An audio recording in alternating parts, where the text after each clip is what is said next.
Good old Julio. Yeah, that was a good segue. Julio. Well, you know he wasn't. You know Julio wasn't coming here. Yup. We got dry powder. Drop.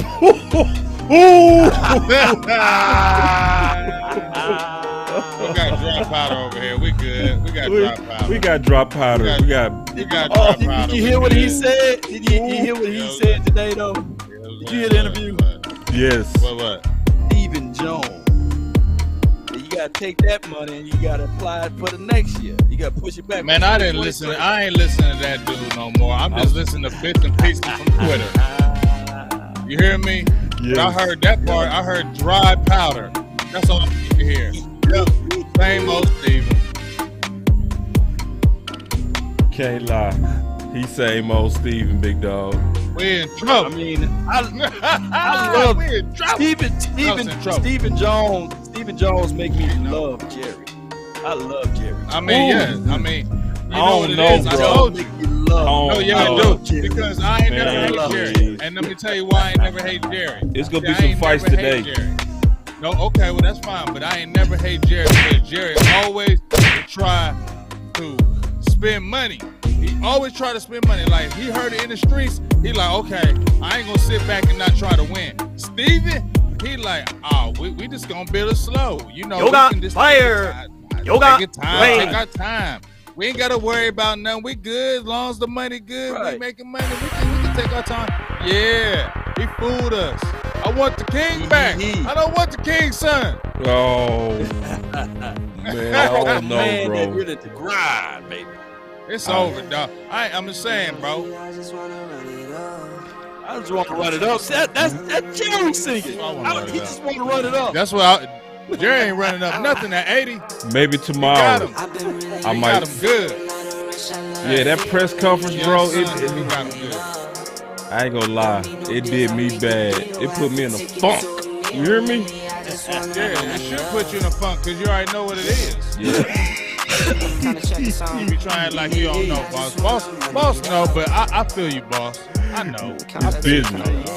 It's just business, dog. I feel you, dog. I feel you. Bipartisan. Bipartisan boss. Yeah. Bipartisan. I receive it, dog. I receive it, dog. I'm with you, Law. Yes, I am. I'm with you, Law. Oh, what's up, Mama T? Mama T. Mama T, what's up with you? What's up, everybody? Final word. You hear that good music? My boy Renell said, Von Dale, what's good with you? I've been really in the field. What's good, everybody? That's what I say. We've been really in the field, man. You know what I'm saying? Yeah, man. Yeah. Man. We got the super chat already came in. I see how y'all coming in. Y'all showing like love that. with that money. Let's like get the that. money going, man. That's what I'm talking about. Everybody, Money. pull out. It's training camp time, baby. It's training camp time, man. Bring out that. It costs money to fly. Yoga fire. Yoga fire. The more money, the more buttons. It costs money. Facts. Yeah, more money, more buttons. So yeah, what's up, fellas, man? Training camp done started, and we got the YouTubes going down. So Yep. real quick, man, I got everything queued up. I want to kind of start with some gossip though. Y'all want to start with the gossip before we get into the training camp stuff? Let's get it. Man, whatever right, you want to man. do. Nah, Hey, you messed it up. We got choices. What you mean, big dog? What You don't know about them choices. You don't know about the choices. though. Nah, You don't know about choices some choices. Hey, boss don't know about them choices, y'all. Y'all let What's up, boss them know choices? we got School choices. boss We want got to get questions school. already coming in here. So check this. Man, we got choices. Bam! Cole Beasley begging. Is he begging for real or is he just talking trash? Nah, Man, he's not talking trash, man. He's shooting. shooting his shot. You know what I mean? Yeah. He looking. Think he begging? He looking at his old BlackBerry. And he said, damn, I remember I used to have that Dak throwing. You know what I'm saying? Yeah. So basically, somebody said, I wonder if he would want to be a Cowboy again, Roy White. And then Cole say, to play with Dak, I would. So we always kick it off with you, Big. So go. I mean, people be hating like Mama T in there.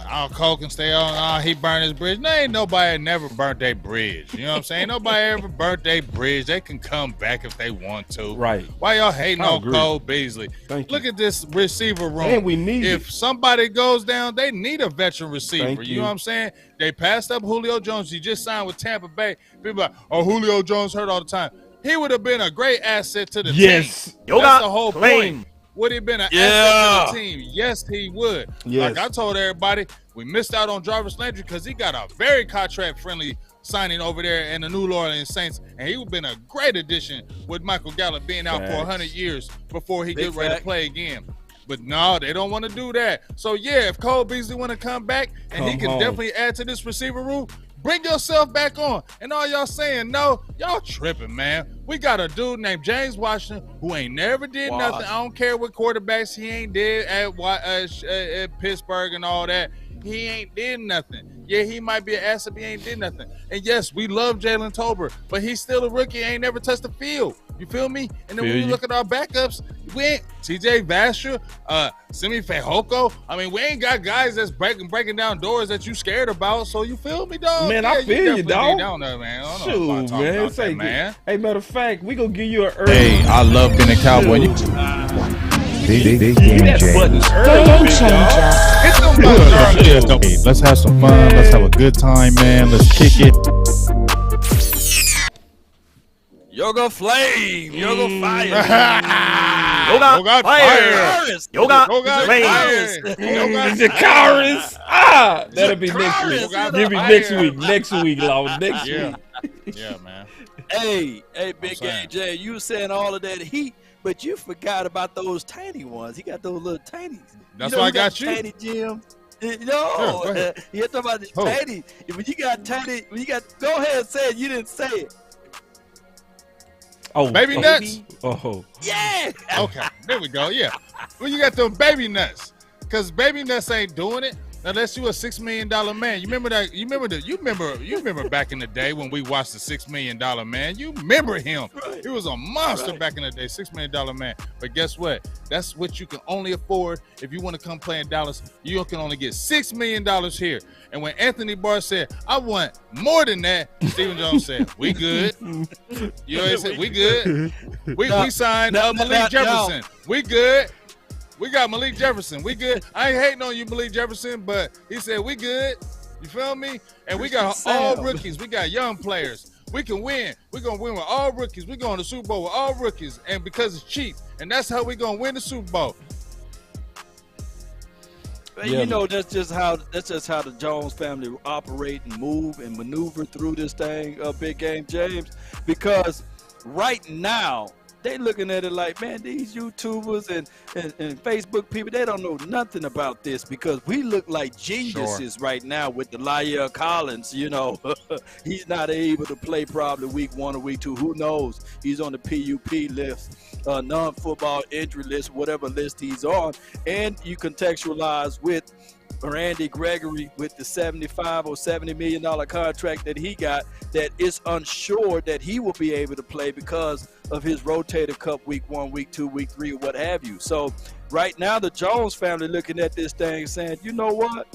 We're going to continue to buy low and then sell the optimism of being high on these guys that this could be the next Cole Beasley. Without Cole Beasley, going after getting the Cole Beasley because they look at it like maybe Fry Fargo can be the next Beasley. Maybe Dontario Drummond can be the next guy. So that's what you – hold on, Law. So that I hear what you're saying with that theory, but I agree with you. But I'm not hating when they let go of La'el Collins. I'm not hating when they talked about Randy Gregory because we had on the show about letting them go anyway, and we talked about Randy Gregory outpricing himself anyway.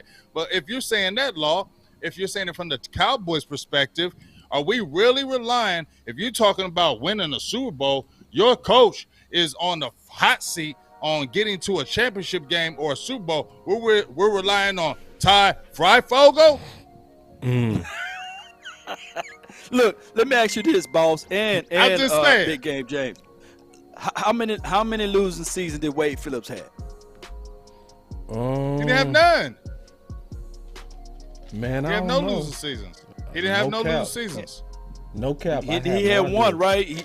They fired him when he got fired 6-1 on his 7. last season, but his first 3 seasons they were all winning seasons. All winning seasons. So that's a small, short leash. When you don't like something and when you don't want something to prevail, you tend to find things that you can point at to get rid of said something that you don't like. And I truly believe that even Mike McCarthy, his back is against the wall. We all know that when we opened up this show and we talked about Jarvis Landry, it was a layup right there. Just scoop him up, integrate him with CeeDee Lamb, and of course with Jalen Tolbert, you would have, and then if you can still keep James Washington and just kick Noah Brown out of the mix. You have Jarvis Landry, you have those host of wide receivers. You can look back at this thing and say we are at a better outcome. Maybe Simi Fehoko can get his game together this offseason, but we don't know.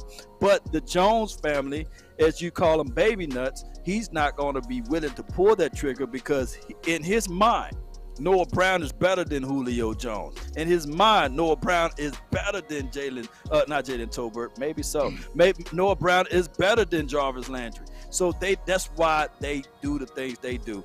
And we just have to sit back and see because it's the area of the unknown. Hey, so hold on real quick. So this is the thing. We can start with Stephen Jones or Jared.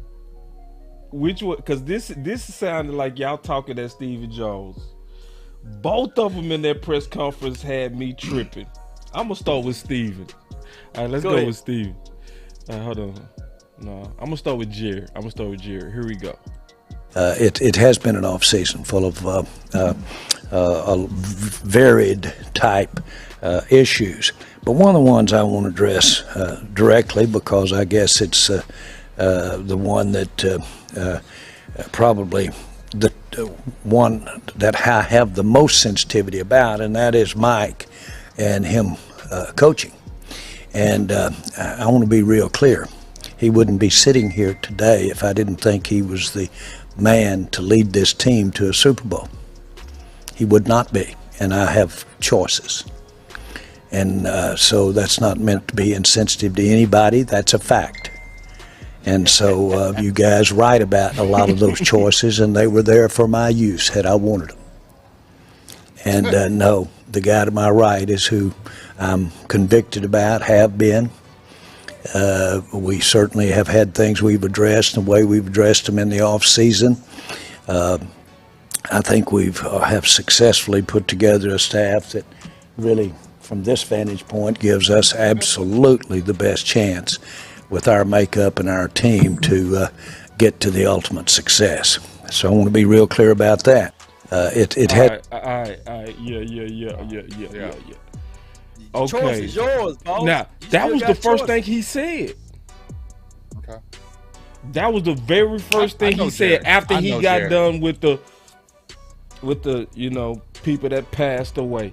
You know what I mean? But when he started talking about football, the first thing he talked about was what offends me basically was y'all basically feeling like I don't have commitment to this guy and I had choices. What's up with that? Who want to tackle that? Can I tackle that first? I'll be pleased. Let me tackle that first. I'm coming behind both of y'all. I will wait. Okay, that's fine. That's fine. I'm gonna just tell you this, and everybody can think I'm weird. But see, Jerry's a Libra. He's 2 days before me. His birthday is 2 days before me. So I know that dude's mine. Like, I'm a Libra. I know his thought pattern. I know him. I'm trying to tell you, I know this dude. So when he says I had choices, you know what he's saying to y'all? I ain't in love with this dude. I ain't in love with him. I could have got somebody else. For real, I could go get somebody else right now. I go get somebody else right now, coach his team, and I could get rid of him. But I'm gonna give him his chance. This is what he's saying. I'm gonna give him his last chance. So everybody just be quiet and stop talking about everybody else. And I'm gonna just say, just let him just coach this and let's just see how it go. because I can get anybody I want here because I'm Jerry Jones. That's what he really feeling, and that's what he really saying. I can get anybody here I want to, and y'all know who I can get. That's what he's saying. Y'all know who I can get. If I want to get him, I can get him tomorrow. He giving that double talk, huh, bro? You feel me? That's the double talk, man. But when you in love with somebody, he's not in love with he's not in love with Mike McCarthy, dog. This is his last stand right here. And that's when people jumped in. I made this Twitter a comment law, and I was like, okay, so if McCarthy don't do it this year, he gonna get a 4th year? Hell no, he's gone. He gone. So this is the deal. You're right on it, man. This is the deal, man. Like Jerry, the one that created it. He created it, right? Because he's the one that brought up in the off season how he offered the job to Dan Quinn. Right. And he was the one that didn't sound certain when they asked him about Mike McCarthy after the playoffs. So then you want to kind of lecture the media because they've been writing about how you called out Mike McCarthy. Am I tripping? Y'all let me know. But wasn't it Mike McCarthy who had to go on the Rich Eisen show and say, I've never seen anything like this? But then he comes out in a press conference and he want to come out like he mad, like somebody did him wrong. And it's like, you started this. Like somebody went on my channel and was like, you getting on Jerry a little bit too hard. I say, listen, the only reason I'm talking about Jerry is because he brought this stuff up. If he would have kept it about football, we all want to talk about football. We don't want to talk about these ex-players. We don't want to talk about Sean Payton. We don't want to address the media. We want to talk about football. Boss, it can't be about football when you I know that's what we want to talk about. Right. It's business. But it's equivalent. It's equivalent to, let's say I'm with Beyonce, right? Mm-hmm. And I'm telling everybody, man, Beyonce, I had choices, you know. I had Mariah Carey, I had, Jenny from the block. I got all of these ladies on the other side. So I got choices. Right. What you think, how you think Beyonce is gonna feel about that? So the thing is with the Jones family is that collectively, Jerry just don't know how to hush. And we would want Jerry to sit back and say, you know what, this is our coach. This is the guy we're going to ride or die with. End of story. We're not even finna echo this again because that's the one I'm riding with for the day you know what I'm saying? But we know that that's not the case nor the scenario. He is in an impossible way because 12-5 got to be the floor. Right. He can't win on the 10 games. He can't win on the 9 games nor 8 games. He got to win 12 or more, and he got to go make a deep run in the playoff. If not, then the choice is going to be Jerry to go get someone else. Let me play this other audio. Okay. No, let's talk about that. Because, see, this is the thing. Because I already know we got to bring up Sean Payton. And that's why I do believe it's partially what you said, Big, where he's sneaking out and he talking out of both sides. He basically saying, I had options, I really wanted him, but at the same time, the floor is 12-5, and we got to go farther in the playoffs, or I'm going to get Sean Payton. It's saying the same thing in the same voice. And because everybody would be excited about Sean Payton, and rightfully so. But I don't want to talk about Sean Payton unless y'all want to. I don't even want to talk about that because he ain't my coach. Look, because he ain't the coach, and you ain't really got to talk about him. But the whole thing about this is, only reason why I'm bringing up Sean Payton is this. I ain't saying he's going to be the coach, but I feel like he is going to be the coach, the next coach, if Mike McCarthy's not there, because Jerry Jones is 80 years old, and he ain't going for no young coach, especially if Sean Payton's out there and he wants to do it. Yes, it's going to happen. I don't care what anybody freaking tells me.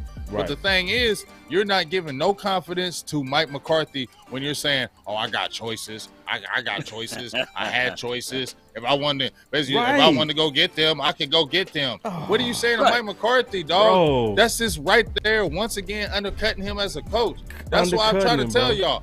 From me and my opinion, I don't know where you think, just in my opinion, me, not nobody else. People can say I'm negative all I want. But how do you think that Dallas is going to rise from this and all of a sudden have a great season when you keep on hearing your owner saying this about the coach? He don't really want him. He wanted him, but now he don't believe in him. And now he's just like, okay, I'm going to see if you can do it right here, but this is what you got to do. If you don't do this, then I'm going to go get this because I got the choices to go get this, and I'm not going to wait. What do you think this coach is going to do? When is the last time Dallas rose from adversity and went over the top and going to the mountaintop and doing this? Man, I'm sorry. I'm not believing that fool's gold, that Dallas is going to rise from above from all this controversy and now all of a sudden going to be Super Bowl champs. I'm not trying to be the negative. I'm trying to be the real. I feel like this is going to be the same type of season, and it's going to be Mike McCarthy gone, and then we're eventually going to be talking about this coach that we shouldn't even be talking about right now. And that's my opinion. Big Game James, that was a good point, and I brought this point up too earlier on my show just a few hours ago, or a few minutes ago, basically. I said that it got so bad that even Dan Quinn reached out to Mike McCarthy and said, "Hey, what do you want me to do, man? Yeah, I can leave if you want me to. I see the pressure." So there's two folds we can look at that, Boss Cowboy and Big Game James. That Dan Quinn is a real one. He can literally be looking at it like, man, let's prove the owner wrong and let's rally together to go get this ring. Right. Big Game James. Yep. So this could be a Dan Quinn's battle cry. This defense can elevate. This defense can do things that we all know, man. Come on, you the minister of defense, Big Game James. I'm not saying it can't. That's a hell of 5 points. I know, Will. That's what I'm saying. Hell of 5 points. And I agree with that point. Yeah. So that's the only way that Mike McCarthy can't be a lame duck coach if Dan Quinn elevates his game and we rise. But the offense, but so is Mike McCarthy. So is Kellen Moore. So is Dak Prescott. So me and Boss talked about this. I don't know if you want to bring this up, Boss, but me and Boss had talked this. We had long conversation about this. They're gonna have to play out of their mind, dog. Like, they're gonna have to play out of their mind. Micah Parsons gonna have to have another 15-sack season. DeMarcus Lawrence, stop doing all that talking and get 10 sacks or 11 sacks, because that's the type of season he gotta have for them to go to Super Bowl. Dak Prescott gonna have to go crazy. CeeDee Lamb, that you said gonna have these crazy numbers, gonna have to go crazy. It's gonna have to be crazy, because that's the only way Dallas gonna do it. They go crazy. Everything will have to be perfect. No injuries. Everything will have to be perfect, because that's the only way we're gonna have to overcome this craziness that go on. Because this is crazy. Listen, let me play some more of Jerry. Y'all check this out. Here we go. We've lost some key players. Those were totally our decision to make those. They weren't. They were influenced. Here's what has happened. We've lost 3 really high-profile players. Those players were in the top 10 of our players that make the most money. When you get in that spot, I can tell you, your standards go up. Your bar is higher. Your conduct is higher. Your attention to the team is higher, not just your own performance, but everything. When you have that kind of responsibility, which you do when you have that much of the financial pie. So what I'm trying to say is those decisions were made more about availability than ability. And they were made as to how you arrived at not being unavailable at times. And so let me be real clear. We're in a sport, we're in football, where certainly your skill level and your ability to be a player is why you're even being considered as a player. But more important than anything, these decisions that I made, relative to top players not being here, had everything to do with their availability. and my concern about their availability. For instance, you could have the exact same player, and if you were paying him one thing, about 10 or 15% of what you're looking at paying him, then you can do that all day long, and you can have half-ass availability. Half-ass? When you're paying them about 10 or 15%. The day you're called upon to raise that up about 10 times, then all of a sudden you start questioning whether or not availability should be more in the mix, because those are resources, those dollars he's going to get that can help us win the games with other players. And that is a big thing, and that has everything to do with the decisions we made in free agency this year and putting this team together. Everything with the people involved. Availability had everything to do with it. Let me. I was about to. Hush your mouth, BGJ. You took my stance. But go ahead. I don't hear that crap. I don't hear that. So is that true, Big? Crap. Is that true? No, it ain't. He not telling the truth. Hold on, Big. He's saying it. He telling the truth in an aspect. Yes, in an aspect he is. No, I'm messing with you. Boss. You know I agree with you, dog. He is. But he is lying. Right. Because just like Florida Cowboy, Tyron Smith always hurt. Yes. DeMarcus Lawrence always hurt. You feel me? And they are highly paid. Now, Tyron Smith got a friendly contract, so I can't hate on him because he do have a friendly contract. But D-Law just negotiated this, and he hurt. And Michael Gallup, he hurt too. He hurt right now. He was hurt the year before. He was hurt. So it ain't that availability thing. You know what I'm saying? It's if I like you or not. You know what I mean? If I ain't feeling you no more. And I don't want to hear that or your availability, because they offered Randy Gregory a contract. And they were giving him a contract until something happened in the end. It wasn't about no availability when they offered him that contract. You feel me? Yes. So I don't want to hear that. Yeah. So with that, Big A James, you dropped the Thor's hammer on that, because you're right. You're absolutely right. You caught him right with his lie, and you hit him right between the mouth with the truth. And this is the thing. You said Gallup, Law, Tyron, all of those guys been hurt. You can even throw in LVE for a consolation prize. And if you think about the fact that even Amari Cooper, did you guys know that he only missed 2 games because of the C-19? Exactly. But he played all of 2020. So what are we talking about here? You know, so these are not what he's saying. So yeah, boss, you right. You know what I'm saying? you know, you're right about good old Jerry. You see what I'm saying? Like, that's what I was saying after the press conference. Jerry, I still love Jerry. You know what? Jones, let me say this. Let me say this real quick. This is where I can feel you, Law. No. Hear me out. This is what because honestly, the first words out of his mouth was cleaning up what he messed up with Mike McCarthy, right? Then the second thing was cleaning up what he messed up with Amari and Randy. We can actually agree on La'el. If he made that whole statement and said La'el, I would have been like, I can't fight you on that. You know what I mean? Right. Especially when he said how you arrived at your being unavailable. I would have been like, you know what? That's business, because you paid that man and he was unavailable mostly after you paid him. So I can't fight him on being a businessman on that. But the other two, nah. No. Okay. So was that the reason why they didn't want to to say something right quick. I just want to say something, because see, just like you said, Law, you didn't pay Cedric Wilson. You could have had a team where you could have brought Cedric Wilson back, but we all knew. I was talking about during the season, boss, to you and Law, that every time Cedric Wilson made a catch, he outpricing himself. He not coming back. We knew that. We knew Cedric Wilson was not coming back when he kept on turning up like that. He was gone because he's going to outprice himself in Dallas. And Dallas is going to say, oh, we got Noah Brown, or we're going to draft a receiver, and we're going to rely on these young people. Man, I'm just saying, like, this stuff is just very frustrating to me. And then I'm just listening to certain people say it's negative. I get tired of hearing it. I just want to say this one thing about that. This is not negative. If you want to sit there and just watch the Cowboys and not look at anything else, then you shouldn't come on any show and just turn on the tube and watch Fox when they come on at 12 o'clock and watch it from 12 to 1.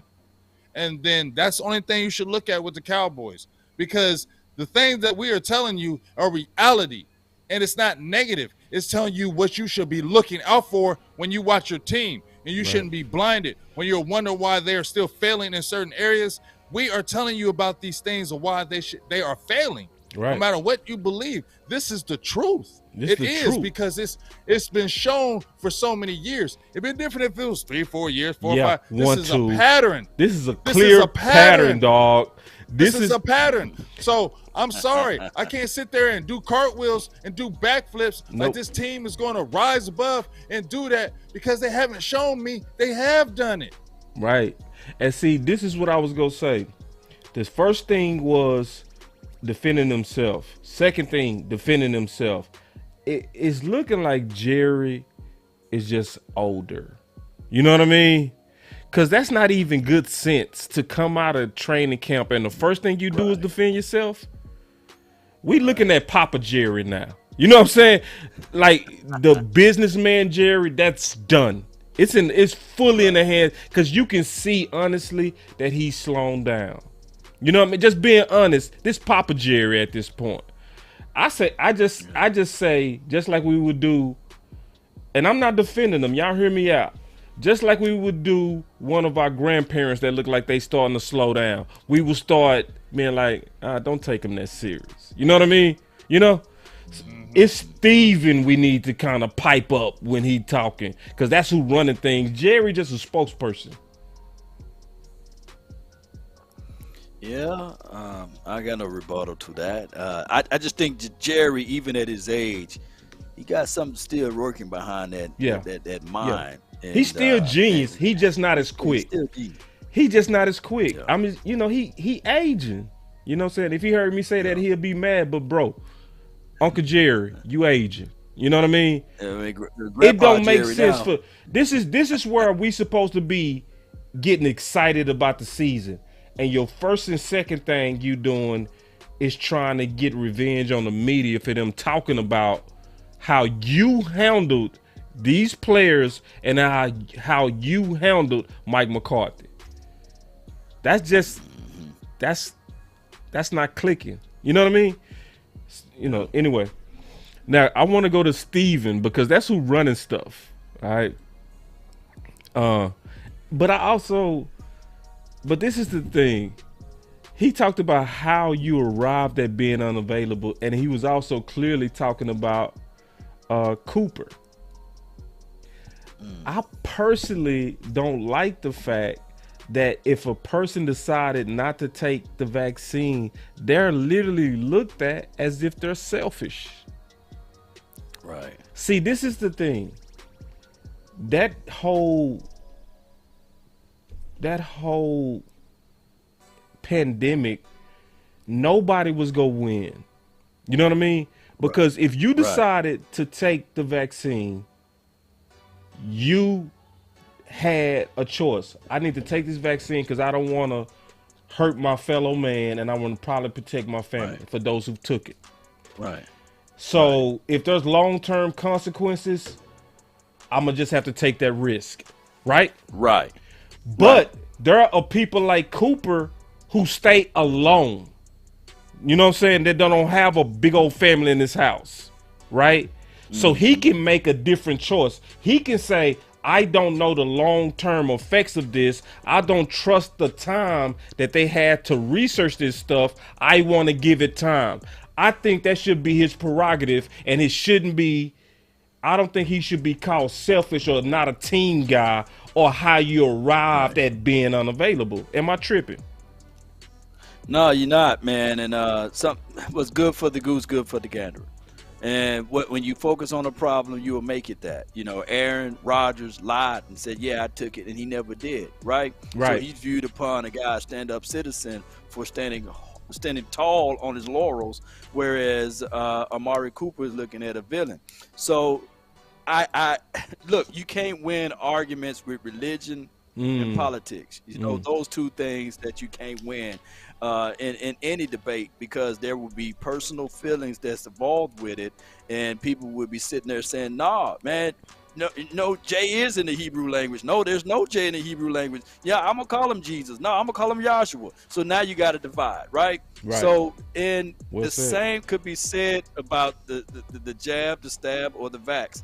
You got a political agenda. You got money that's behind it, and I'm talking about billions upon trillions, probably dollars that's been pushed upon for you to take something that they don't know what's going to be the ramification 30 years or 40 years from now. They just said, no, just take it. If Amari Cooper took it and he had a heart attack or something like that, they would just say, oh, it was something, he had a heat stroke or something like that, or, and it goes south. And then we all crying and having his funeral, and it's just another player that's gone. So I get it. Amari Cooper stand tall, and he's still alive, right? So he missed those 2 games. We lost those 2 to 3 games without him.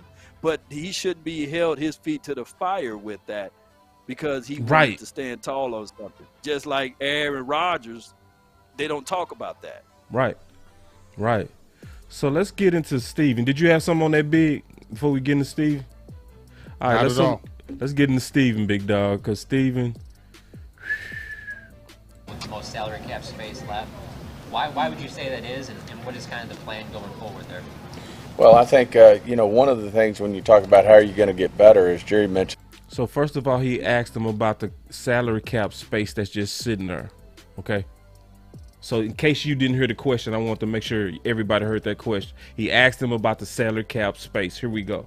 Well, I think, one of the things when you talk about how are you going to get better, as Jerry mentioned, availability, consistency.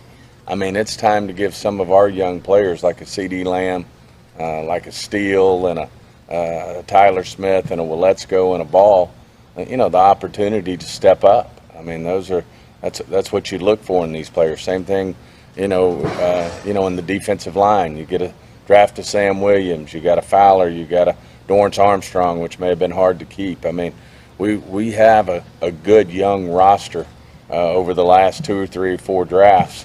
That are going to be coming up and that we're going to want to keep around here because we do like our foundation, our young foundation. And so I just think it's time for these players to get the opportunity to step up.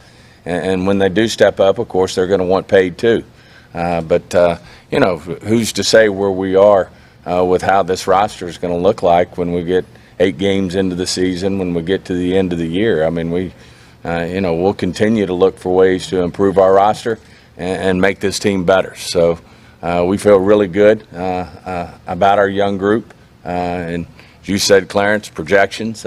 Maybe you can say they're projections. We've got a lot of resources tied up, whether it's draft collateral or, what we think of these young players. And really feel like at the end of the day that they're ready to take the next step, just like we had confidence in Zach Martin and Tyron Smith and Travis Frederick when they walked in the door, and we plugged them in and they played well.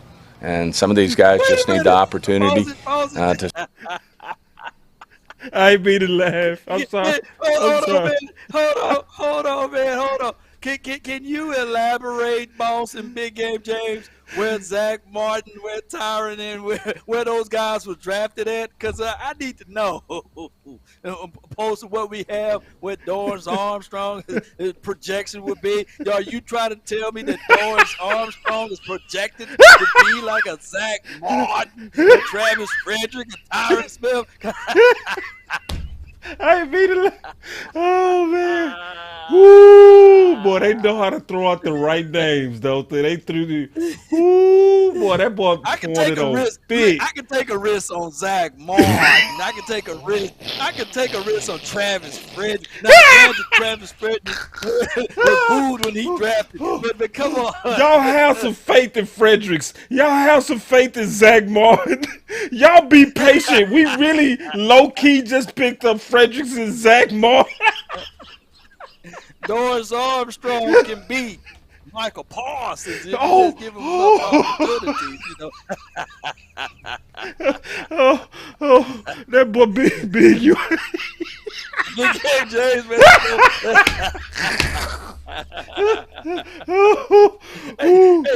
show the clip. Show the clip where they dancing, boss. What clip, big dog? The Kool-Aid? What Kool-Aid clip? Kool-Aid clip. No. What I'm talking about when they dancing? You didn't Hold on, say when they that doing one this? When they doing?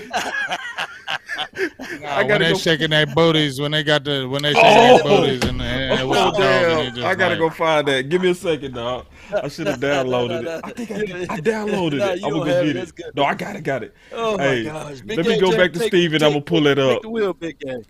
Take the wheel. I'm gonna go back to Steven, man. Go ahead. Honestly, I don't know, y'all. I don't know. I just don't want to be like the bad ho-hum guy, but I just don't be listening to what he's saying. It just seems like it's just a bunch of fronting like he always does. And here's the thing. He does believe that it's about the young players because that's the way the Cowboys rely on young players. Why? Because they're cheap. That's the main reason why they keep flooding these teams. The player, they're cheap. That's why he keeps pumping these guys up. Or we drafted these guys. He don't ever talk about the veterans on the team, does he? No. He ain't mentioned the DeMarcus Lawrences, the Dak Prescotts. He ain't mentioned none of them. They gonna want to be paid next too. Like once you get paid, I'm trying to get rid of you. Right. He ain't even mentioning the dogs. He's talking about all the young players. Yeah. Oh, yeah, this is a chance for the young players and the young players. What about a chance for these dogs to step up and be the dogs of the team and lead you to the championship? You keep on talking about all these young players that they're cheap and this is the future and this is the backbone. But, yeah, they're going to want to get paid too. I mean, you see what he's saying? Like, he can't even talk football without talking about money. Like he can't never talk this about he football go right to money without being like, oh, they're gonna want to get paid. You always hear him say that same thing. Yeah, they're gonna want to get paid. He go right to money. They're gonna want to get paid. He always crying about they want to get paid. Not Big A, James. I got to say this.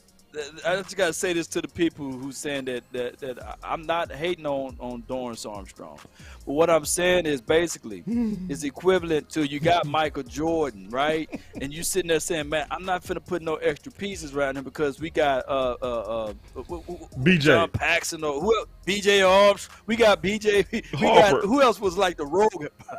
We got all the rogue guys. You know what I'm saying? So you know what I'm saying? Stacey King. Yeah.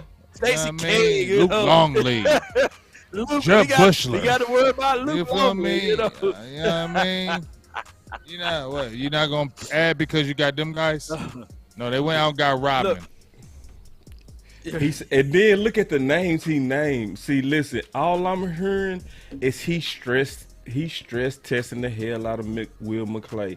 He literally has put all of his faith in Will McClay. You know what I'm saying? And you know what? If Will McClay come through, then I'm gonna eat that crow. But he put a heavy load on faith in Will, bro. You know what I'm saying? Cause he named Ball and Matt Walesko, bro. Let's go. To protect Dak. To protect Dak. Get guys that have no reps in the he like Will researched and I trusted. Cause I was looking at that swing, bro, and I start I didn't even look cause I trust Will, and I was like, bro, if they didn't get no swing, that mean they trust they guys. So you trust Matt Walesko? That's what they saying. That's what he's saying. I'm asking you. No.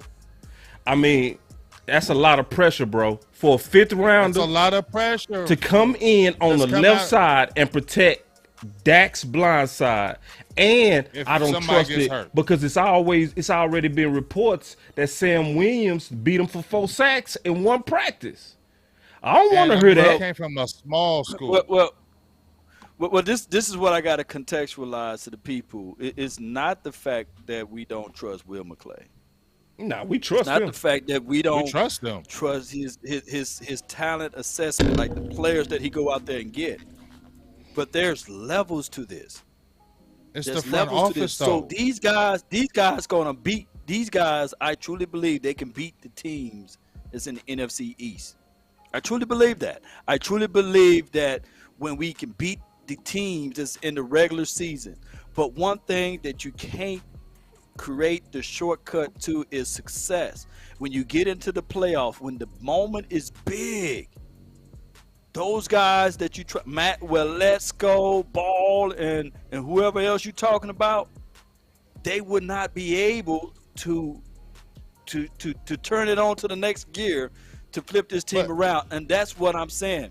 Even Big Game James, even if we go all the way back to 2014, and I know we hate going back in the past, you still had a minute. Aaron Rodgers still had to drive the ball down the field for 1 minute and 50 seconds after Dez catch, no catch, right? Yeah, he still with did. With one leg. And we had nobody on the defense that been here before, that been in those bigger moments before. And you had, Orlando Scandrick and somebody else that's not even in the league anymore, running around with a chicken with their head cut off. We need guys that can make plays, that can show up and shine in big moments, and you can't scrape that from the bottom of the pan. You got to go make sure that person been there before. That's why teams that won the Super Bowl in the past, they went and made 1 or 2 big pivotal movements in the free agency to get things done. That's all I'm saying. And that's what we don't see out of him is the 1 or 2 big moves. We don't see that. You know what I'm saying? Okay, so this is what I've been just thinking while you were talking, Laws. This popped in my head.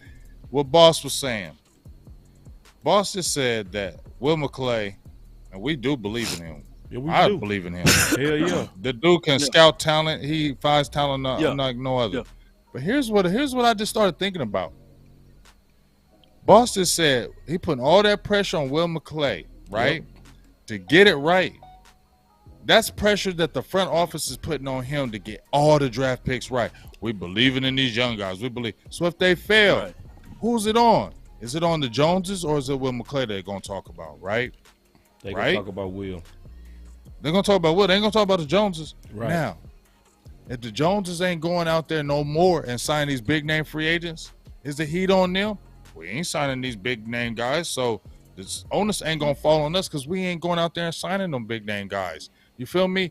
So a lot of the things I just feel is less stuff off of us and less stuff to other people. And I just don't like how that operates. You feel me? I just don't. I see it from the dynamic how it runs, and he just always talking about these young players. Oh, these young players, but they're gonna get paid. If you always hear Stephen Jones, you always talking about these young players. That's all he's talking about. And even Mike McCarthy alluded to is how they're just talking about building this little foundation. And that's when I made this tweet earlier, Boss and Law, where I said Stephen Jones is not only a conservative, but he is a guy that he doesn't have a sense of urgency. Yeah. He's cool. He's cool with, Facts. Hey, we're going to build with these young players, and if it happens, we'll try it again next year. Yep. Because we're going to continue to build it this way. He doesn't have that sense of urgency. He don't know when to put them chips in. Jerry Jones had that sense of urgency. If he saw a couple of years where the team was falling off and they need to get a dynamic player, Jerry Jones went out there and tried his best to spend some money to get a guy in here to make this team better. Stephen Jones is content of building it slowly. Listen to what I'm saying with that. No, you spitting over the truth, Big Game James. That's what it is. And people fail to realize when the Rams went and scooped up,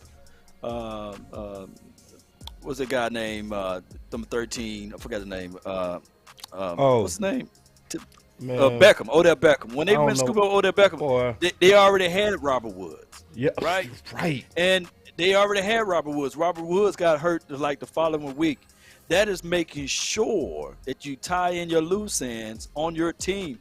Look, if Julio the Cowboys had Jones today, Julio Jones today for the Buccaneers, and this list goes on and on and on about tying in the loose ends.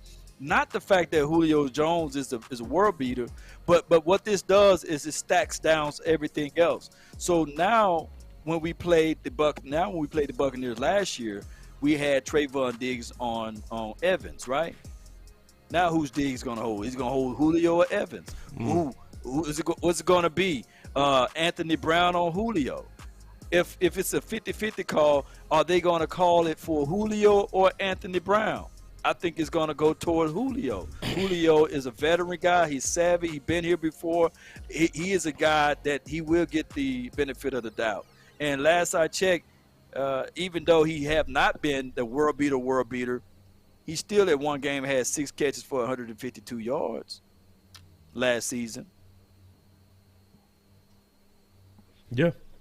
Let me play some more Steven, man. I'm gonna make y'all. I'm gonna put Steven all in y'all face today. Let's go.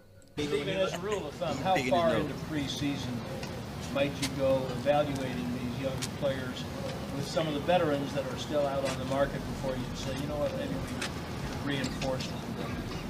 All right, let me say that question back because it was real low. It was from Brad Sham, and he said, "How long you go look at these young guys before you make a decision and go get some of these veterans and you know that's still out there in the market?" First of all, everybody, let's give Brad Sham a hand.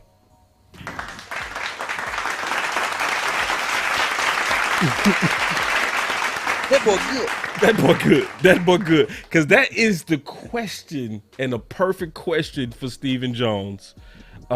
Which we all wanted to know, because everybody want to know that for bar. We want to know that for swing tackle. We want to know that for receiver, right? Especially with Julio just coming off the market. We want to say, is it any time you might go get another Malik Hooker? Here's his answer. I don't think there's a definitive time, Brad. I think it's just, you're getting a feel for your team as we practice with Mike and his staff and our scouting staff. We'll monitor what we think's going on. We've been doing it for the whole offseason ever since the end of the draft.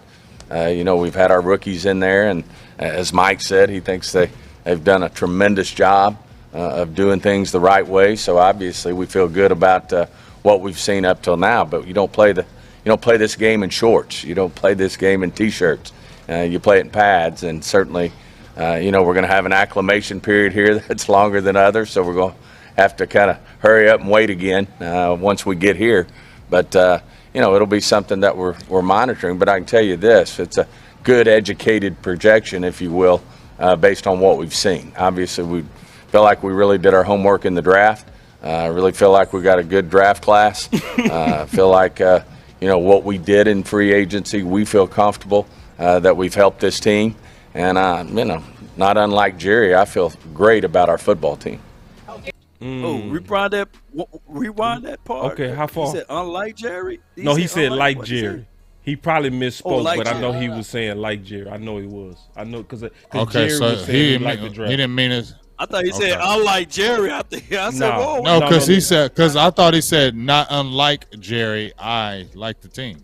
Yeah, he probably said that, but I guarantee he misspoke because I listened to. Okay. Yeah, I'm certain he did because Jerry was highlighting the belief in them young guys. Right. So he misspoke. I'm certain he did. But at the same time, Now, if he said unlike Big Game James, Yeah, I know. Then I know he's telling the truth.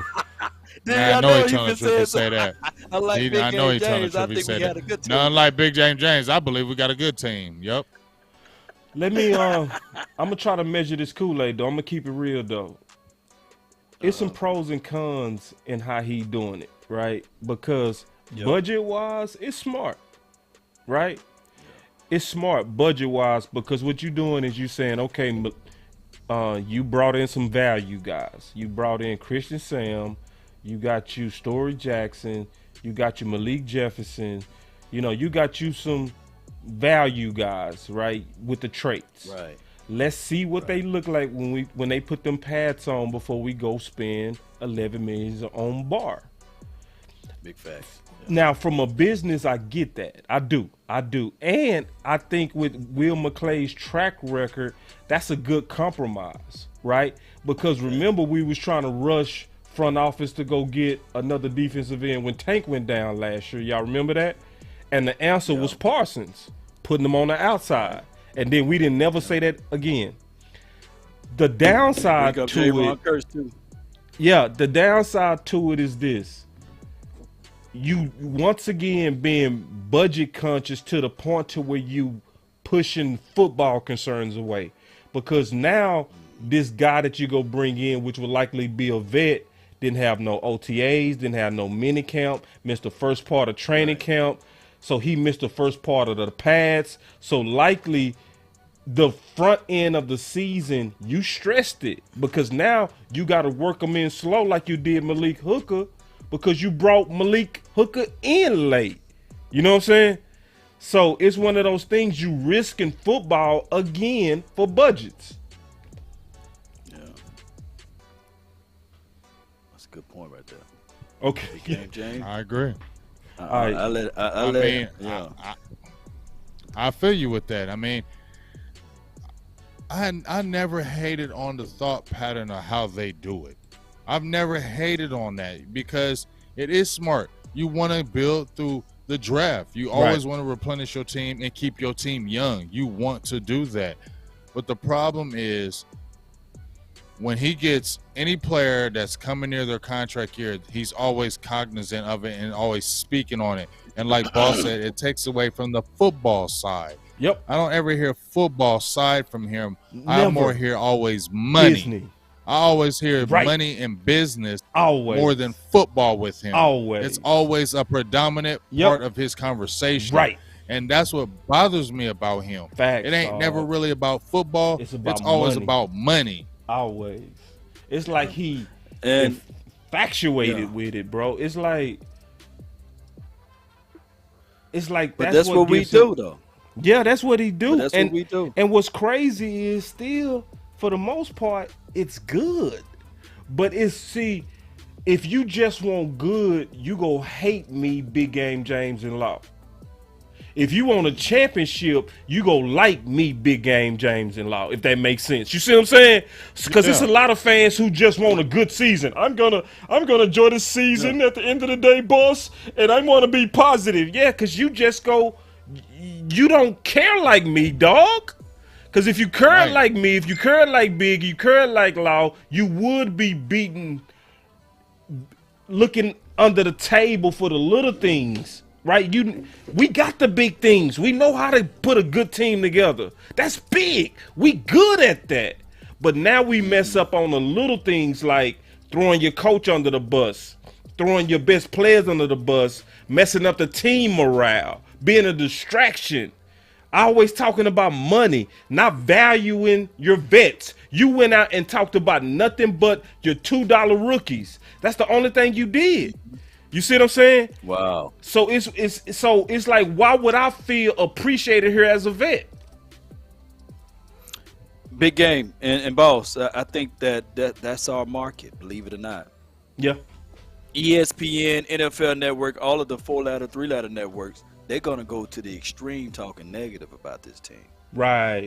The people that want to go to Jerry Jones' media party, they're gonna talk glowingly about this team. They're gonna agree. They're gonna they'll throw a little hard jab here and there. Yeah. But people like you and I, and of course, Boss, Big Game James, we gonna be like this. And I know Big Game James is more on this side of like, nah, y'all ain't finna fool me this year. You know, 12-5 ain't gonna cut it. Winning one playoff game, I'm put that cup down. I'm not finna drink it. You got to win me multiples. So I feel you.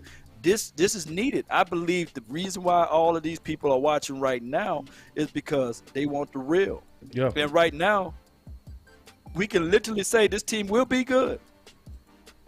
But will they be good enough to win it in the big game? Will the player with Matt Walesko, Ball, or even the acquisition of keeping LVE, will he stand tall in the biggest and the brightest of the stage? Will they get that turnover? Will they get that takeaway? Can Dak Prescott find an open receiver that can hold on to the ball to bring it in for a first down or touchdown? Those are things that we have to go back and meet with at the table because no one on his team is proven. James Washington, highest catch total is 44.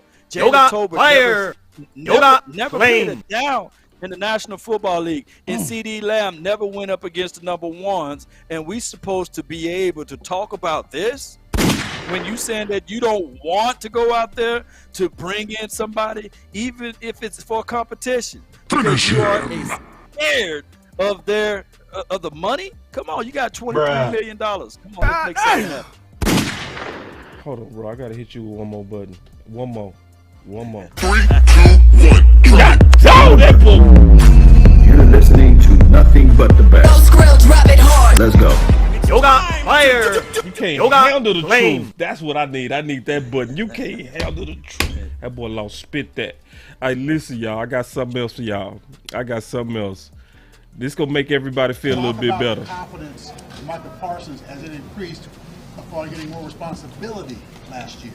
Yeah, definitely. I think Micah is, he is a second-year player, and what you look for from the rookie class going into the second year, we talk about it all the time, and it's taking that second-year jump. And when you see Micah, when you get to see him tomorrow, he's lost a little weight. He's had a really good off season. Obviously year two and how people look at him and how they'll have the game plan against him. We've had a whole year to implement the schemes around that and make sure we're giving him the opportunities he needs. But I would definitely put Micah, leading up to this point, he's definitely put himself in a position to take a big second-year jump, and that may not show up statistically, but it's really his impact. Definitely will be a big part of our defensive success.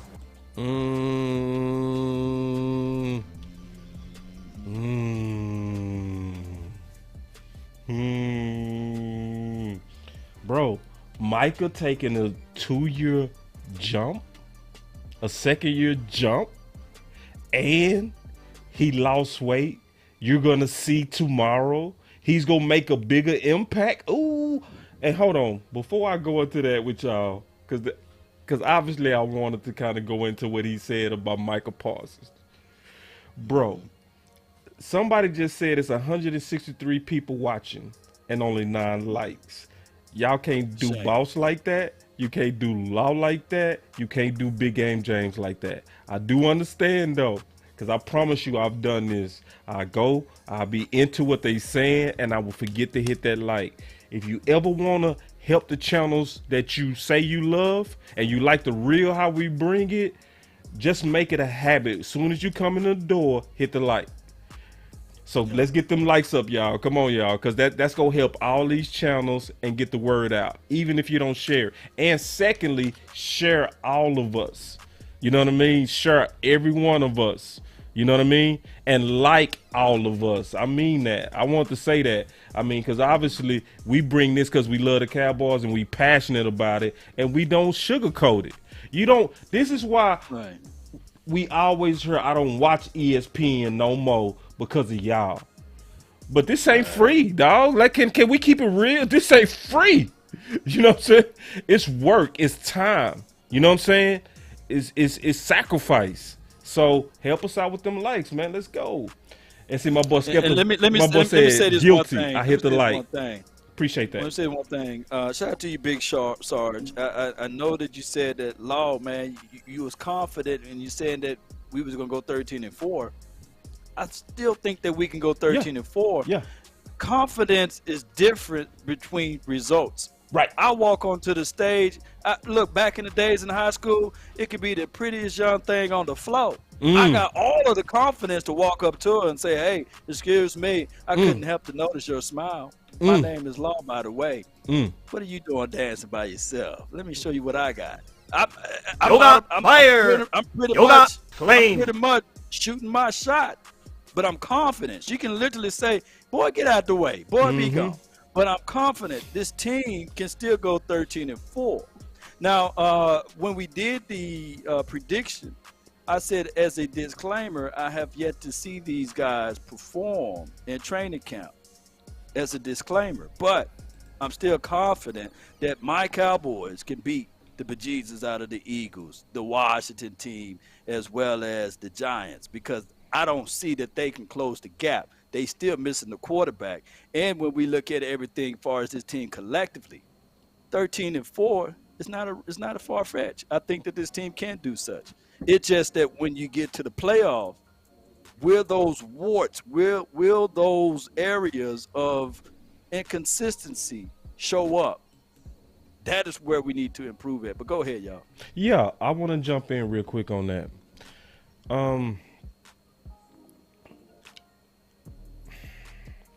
I'm honestly sick of people misreading us. Big Game James is confident that we go win 11 or 12 or 13 games. I'm confident we go have a good time during the season. I'm confident we go enjoy. We go be laughing. Me and Big and Law, we go be talking about recaps of games where we smash boys. We go do that during the season. But I don't want no damn good season. I'm not in this for just a good fucking season. I want y'all to get that. I want a fucking championship. Do y'all get that? And because I want a championship, and because Big want a championship, and because Law want a championship, we are harping on the 5% that's wrong. We know we 95% good. Get that through y'all head with all this negative, very soft-ass Cowboy fan behavior. That's a soft-ass fan. You better learn to love people that tell the truth, dog. You got to. Because we know it. And I'm tired of saying we know we're a good team. We know that. So, yes, we harping on the same things. And we go continue to harp on the same things because it's really 5% that's killing us. It's stuff like ego. It's stuff like showing up your players, killing morale. We not talking about a talent deficit. We not talking about Anthony Brown suck no more. We not doing that. We know this team good. You know what I'm saying? So stop all this crybaby ass shit that people do when people actually honest. Yo.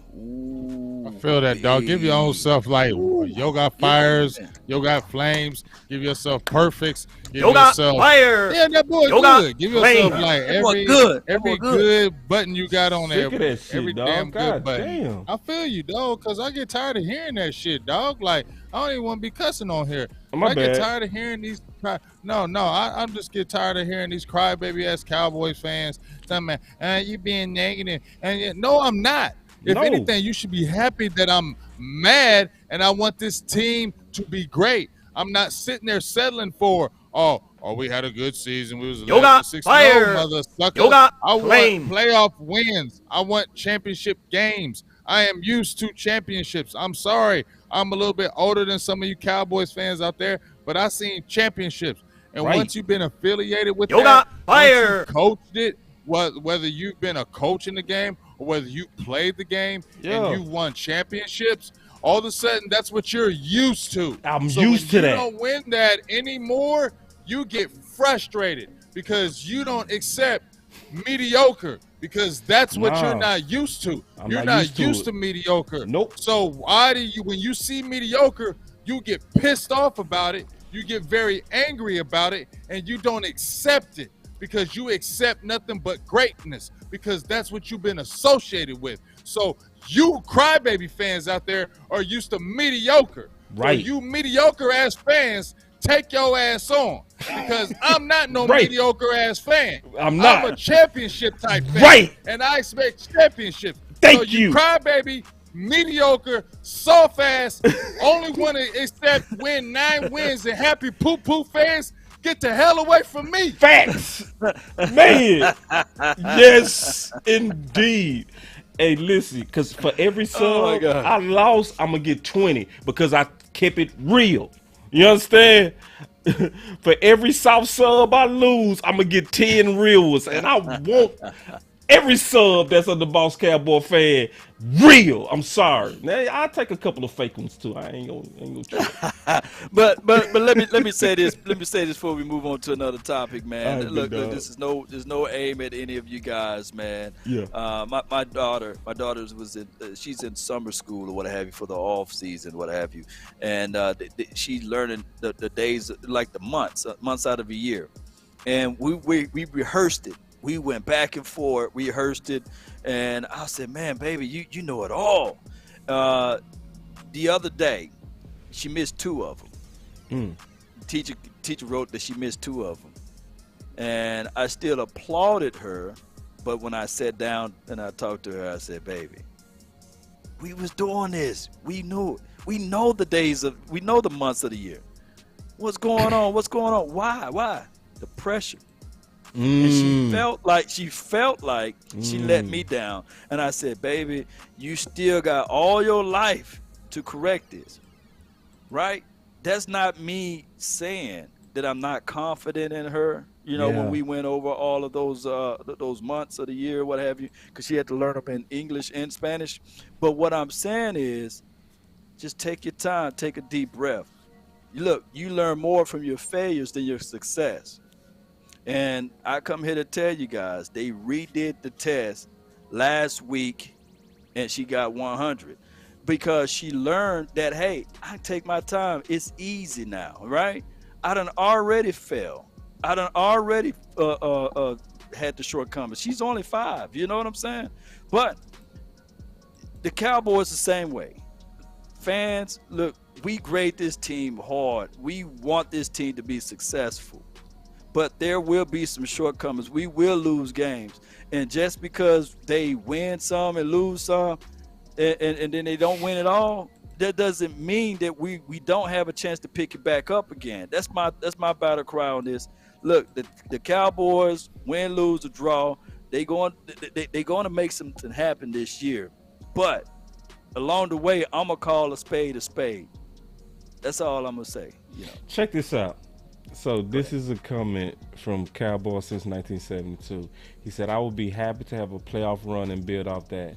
I honestly, and I'm not taking no shots at you, big dog, that's a problem. We should never be happy with a playoff run only. Right. I'm just being because ain't none of us that seen them 90s would have been happy with a run. You think that? I'm still mad that we didn't four-peat. Right. Man, I'm still mad that we didn't get that 4-peat, dog. Because we should have had it. No, listen, I would accept Ain't no way it, we should have. But I'm not gonna be happy. You know what I'm saying? We should have made history. Yes. We had the potential to make real history. Right. I mean, that's how good it was. So when you're used to that, and just like you said, you shouldn't be happy with a playoff run. No. Dallas, let's just talk about this. Is why I get frustrated, guys, as well. When we look at the NFC as a whole, the last 2 or 3 years, you can't tell me it's not up for grabs for Dallas to take. You can't tell me that Dallas couldn't take this NFC 2, 3 4 years in a row. They have the team to do it. They have the talent to do it. So that's why I'm frustrated, because they should be dominating the NFC. Yes. Period. Year in and year out. We have the talent to whoop these teams. We have the talent to beat any team in this whole NFL, much less the NFC. We was better than the Rams, clearly, on paper. We was better than the Rams.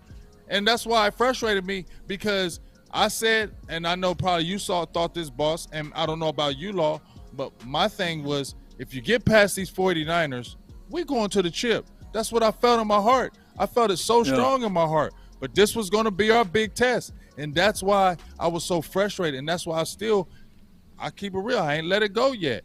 I probably should let it go. But that's why I haven't, because I feel like that was our test to say, you know what? I'm tired of people always talking about we get smacked in the mouth and then we fold.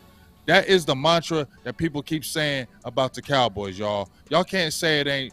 People don't say that about us. We get smacked in the mouth, we don't respond. And that's not what the old Cowboys was about. That's what teams be looking at us. And that's what the reputation of that we have. And until we break that, that's how teams are going to approach us. Be physical with them, play them tough, you'll beat them. And so many times I see it where, damn, that happens, and I'm like, that should not happen. Well, with the talent we have, with the grit I know we have with these players, it should not be happening, and I'm not accepting it. And I'm sorry I get frustrated with it. Yeah, and it's big game, James. You spitting the truth, because what was so frustrating about that playoff game was when the coach said we had guys that was nervous in the locker room. And it goes all the way back to what we talking about now. When we get to the playoff game, who would be that guy to say, hey, we've been here before? I don't think that this team would have a nervous bone in their body if they look to the right and left and you see Sue right there, right? I don't think that Sue, if he was on this team last year, they would still say, hey, man, I'm nervous. No. When you have people that actually played down in the trenches, or people that made moves in the games before. They know how to pull that nervousness out of you, and then you rally to somewhere. This team just don't have that, and I just can't see it. It's the unknown right now. But really, let's be real. If one of these rookie wide receiver, Jalen Tolbert, step up in the playoff game, do you really think that he can say, okay, hey, y'all listen in? I don't think so. Right. That's why this team must go out there to get a proven commodity versus somebody who they hope to dream that they're going to become that. Yeah, and I wasn't calling you out, Dallas Sports 1977. I was just giving you my opinion, you know, of how I feel about it. You know, everybody can feel how they want to feel. That don't make me no better fan than you or vice versa. I was just telling you my mind state is a playoff run, I'm going to be happy. And we all should be happy with that. And that's what you said. I'll be happy with it. So, yeah. So we agree. I won't. Yeah, but it's one of them things to where I'm like, we was better than the Rams last year. You know what I'm saying? Yeah. And I do want us to go back to them days to where we lose to the NFC Championship game and we hot. We not happy. I want to be back in the days where we expected to be there. You know what I mean? Right. Because when we lost to San Fran, we expected to be back the next year in the 90s. Like, okay, we'll be back. And we all knew that. And we knew that. Banging with you on that. The fans knew it, and the team knew it. Think about it, though, boss. What are the people? And like I said, I don't want to be negative. We can talk about our players all we want, but we'll look at what the teams think about Dallas. This is what they say. The coordinators. This is what they say. Listen to what they say after they play us, or when they're going into play us. There's certain things that they go after, and there's certain things that they can know that they can do to Dallas. And I want us to get past that. I felt like last year we got past it, y'all, when we beat New England in New England, because that was a huge hump for me. It was a big game for me. You know what I'm saying? I felt like, okay, I think we may have done it, y'all. Y'all remember, I wasn't really drinking the Kool-Aid, but I was like, okay, you know, I was making videos like, dang, you know what? This might be it, because I haven't seen us do that. You feel me, y'all? I haven't seen us go in there like that and do that. Okay, you know what? Maybe we have finally got over the hump. But then here come this Denver, and then, you feel me? When them teams like, you know what? We're going to get real physical with these boys. And I'm like, man, dog, come on, man. I thought we got past that. And here's the thing, y'all. What did they go out and talk about this offseason? We need to get more physical. We need to get more physical. So they must be believing it themselves. Because they went and got the Tyler Smiths. They went and got these physical type guys. Because they must be thinking it themselves, because that's all they've been talking about is getting more physical now. Right. So they ain't like just the fans think it. Check this out, y'all. I got about 3 super chats. Let me throw it at you. Go ahead. Okay. Coach Marv said, we depended on these young players to step up. Camp Cupcake won't work. Please push these young players so you know basically what you got. And then I got another super chat that said, the team needs more dogs who are battle tested in the playoffs. There was no reason for this team, hold on, let me go back, to lose to San Fran last season. I agree. We was definitely better than them on paper all day. And then it's the last super chat. Yeah. He said, we do have Super Bowl talent. Why can't we show up? Exactly. I mean, exactly. We do. We got Super Bowl talent. We got the talent. I wouldn't be frustrated if we didn't have the talent. That's it. If we didn't have the talent, I wouldn't be mad. I would be sitting there chilling like, I wouldn't be mad. Right. But that's why I'm mad. Because I know we got the talent. Right. Yeah, that's all it is, big dog. And what people tend to do is, and I'm saying, like, I forgot your name. You was in there. You said, well, Cincinnati, they didn't have veteran leadership. I know people don't closely watch other teams, but Cincinnati wasn't homegrown all the way to the Super Bowl. They made some free agent moves, by the way, to get to where they was at. BJ Hill, Trey Hendricks, he stepped up, what have you. But Awuzie and a whole bunch of host of other guys. And Bates was a leader. Scheme. Yeah. So who else? Jesse Bates though. Yeah, I get and it. A vet. I get it. There's no. Yeah. So I get it. People want to look for a glove, a one size fit all, but that's not the case. No scenario. People fail to realize last year was Kellen Moore's 3rd year ever calling plays. Matter of fact, can somebody do the research? Was that his 1st year ever in the playoff calling plays? Was it? I think it might be because Dallas didn't make the playoffs the last 2 years. Yeah, so it was his first time ever in the playoff calling plays, and he didn't look up to snuff. Now, granted, they had 2 drives that was really good, 2 of them. Yeah. And the drive that they really moved the ball was when they finally gave Tony Pollard and Ezekiel Elliott touches. Right. A veteran coach would say, "Hey, let's go back to utilizing both running backs until they stop it." Right. That's just facts. I digress. Yeah, I just facts, man. So final words. Law, I'm so excited that you out there, big dog. I'm gonna put the camera on Law because we got some questions for you coming up. Right. You know what I'm saying? I'm gonna be ready to do some overtime if you can. You know what I mean? To where when you put your eyes on it, I got some real detailed questions, and I'm gonna be dependent on you, big dog. So y'all keep y'all eye on Law Nation's channel, and y'all keep y'all eye on Big Game James' channel and Boss Cowboy Sports, because I'm gonna try to overtime this final word if we can, or do whatever we got to do to get training camp through the eyes of Law Nation. All right, and on my final word, I want to say the press conference disappointed me, and I'm happy that Law is out there because we gonna be able to finally start talking about football. I'm tired of the distractions that come from our front office and stuff like that. I didn't feel good, and I don't mind saying it. I'm gonna just say it straight up.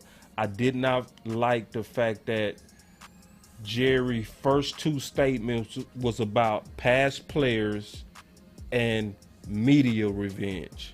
I really want to get to a point to where we talking about football, and we finally getting ready to start talking about football. Who made the catch? Who won the one-on-one? Who was the standout guys? That's what's getting ready to happen. We finally are in football season, and that's my final word. And I'm excited that we really getting out of gossip season and create content out of nothing season and real football season. You feel me? That's my final word. Yeah. Yes, indeed, man. Well, my final word is going to be this. Basically, it's going to be my flowers to Law Nation. You know, him being out there in Oxnard, you know, I've been out there, you know, a few times, was not be able to do that this time. Got some things going on. I just want to give you your flowers, big dog, for all the hard work you put in for the nation, dog. Like, you really put in a lot of work, man. Like, I really admire that. You know what I'm saying? I couldn't do it. I'm just keeping on air. I'm just keeping it a thing. Like, I couldn't do it. With you, the dedication and the delivery and the knowledge and the information you give to Cowboys Nation is second to none. Yeah. You one of the top dogs out there, and I just want to really appreciate you. I just want to really tell you that, how much it really means to me, how much you really do for the nation. Like, I love that hard work, dog. Like, it's second to none. And I just want to continue to, you know, for real. Like, you really are nothing but the best, dog. Really. And that's really my final word. I don't got nothing to say about these Cowboys because you already know how I feel about that. So I ain't going to sit there and beat that drum. But I'm going to give my flowers to Law being out there, continue to give us that great stuff. And then, of course, my dog, Boss Cowboys, for being the point guard of this, really handling this, really locking this down how he has with this final word and making this thing grow like no other. So really, that's my final word, giving my 2 dogs really they flowers, like really making this thing bang the way y'all do. And I'll just tell you, I appreciate you. And this ain't just talking to talking to sound good for the air. This is real talk right here. Yoga fire, yoga flame. Hey, you about to make me cry over here, Big Game James. Boss, man, I appreciate y'all, man. You know, y'all about to make me cry. Big homie. Yes, indeed, man. It's real talk, shout out to you, Coach Marv, as real. well. You know, he said this season comes down to those who bleed more in peace, bleed less in war, and that's from Coach Marv, man. I appreciate you for that, and shout out to you for the donation as well, Coach. Cowboy Nation, we are looking at my things that I'm gonna look for: wide receivers and offensive line. We're gonna have to do a whole nother show, boss, about the swing tackle. I heard you and the OC go over that too, and one of the pivotal things on this offensive line. We're gonna have to dive deep into that. Let's do it tomorrow. But those. We can do it tomorrow. We can do it tomorrow, we'll do a whole man. I'm other gonna let you guys know. I'm looking for an offensive lineman, and I'm looking at wide receivers, and then there's always the area of the unknown. I always love the underdogs. I always love the success story of somebody coming out of nowhere, and then it could be Story Jackson, it could be Drummond, and I know how the impact he had for Laurel, Mississippi. I can only imagine if he put that silver and blue on, and whatever he do for the Cowboys, that would be nice. So a shout out to the Mississippi boys. But this will be it. This season right here, and everything happened for a reason. I'm gonna say this to everyone that's out here. I supposed to been out here the day before yesterday, but some told me to change the schedule. And that morning, somebody started shooting at the airport that I was going to fly out. I was going to be right in that spot. See how the word, see how, man, when you're doing things, man, things tend to look out for you, And I'm telling you guys, even if that lady got to shooting and I was there, I would still want to be here. I don't like the Cowboys at all. I love the Cowboys. Right. And that's the same thing I told to some higher ups. I said, man, I do this out of passion. Right. I love this. I wake up, I thank the good Lord, and I'm checking Cowboys content. I'm checking, I'm reading, I'm putting my nose deep down inside to sniff out the Cowboys information. And I get it. We got our detractors. We got other people that like to hate on the Cowboys. But this is a labor of love for me. So I don't feel like I'm working. I can go on for hours and hours. Big K James, you know that, right? Yeah, I go on for hours talking this Cowboys content. So I appreciate all of y'all, man. I don't like y'all, man. I love y'all, man. I really appreciate y'all for hanging with me, Cowboy Nation. Let's continue to grind. That's my final word. That's DC the final for life. word. All right, man. Y'all already know, man. So let me hit that.